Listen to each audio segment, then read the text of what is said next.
Another current affair, okay, see, I told you Basel III norms is very important. Basel III norms, the different capital adequacy ratio requirement, capital conservation buffer.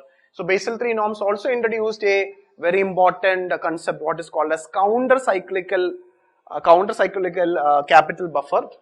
After this coronavirus epidemic, many countries in the Europe like Germany, UK, etc., that central bank, okay, allowed them to reduce their counter-cyclical capital buffer to zero. So it was in news. Also, RBI have extended the implementation of counter-cyclical capital buffer for a further period. Okay, so RBI under the Basel III now have not implemented this counter-cyclical capital buffer. It is extending. So both these reasons, the concept of counter-cyclical capital buffer is very important for you. Okay, we will first see that what are this counter-cyclical capital buffer.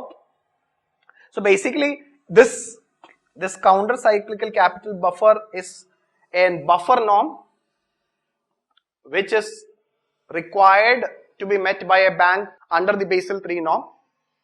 Currently, RBI have not introduced it, but it is in news. So we need to know, but so it's a norm, capital norm under the Basel III.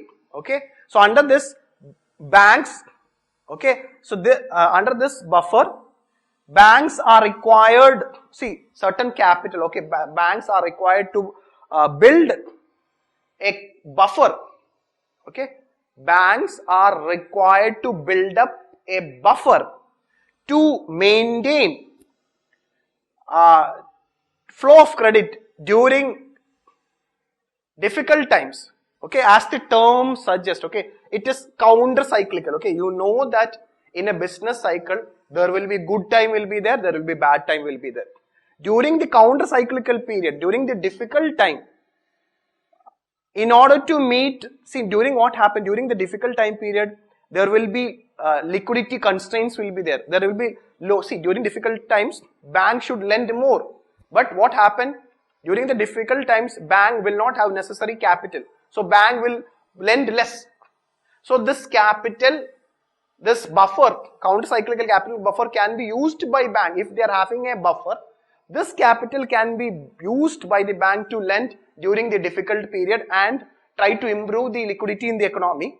So basically, during good times, this buffer will be accumulated, and this buffer, a capital buffer, can be used during the counter-cyclical period or during the difficult period. Okay, so basically, the capital will be kept by a bank to meet the business cycle related risk. Okay, so this capital buffer will be used by a bank during the most difficult period, that is during the most, when the business cycle related risk is very high and when the banks are not in a, so basically this capital buffer or counter-cyclical capital buffer is used by the bank to meet business cycle related risk. So that is one important point, to key point you should know about this concept.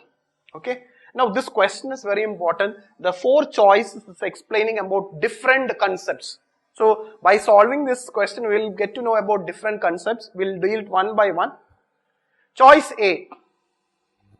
It is the mandatory capital that banks are required to hold in addition to other minimum capital requirement.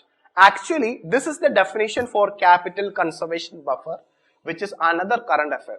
We know that under the RBI norms, okay, under the Basel III norms, for Indian banks, they should have a 9% capital adequacy ratio. Additionally, they should have 2.5% capital conservation buffer.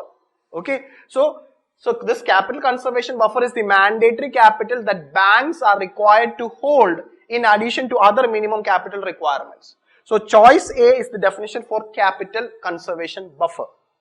So A is capital conservation buffer. B, it is the capital to be kept by a bank to meet business cycle related risk. Yes, B is your answer.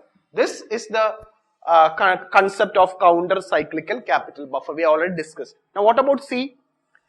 The ratio of a bank's capital in relation to risk weighted assets and current liability. C is the definition for capital adequacy ratio.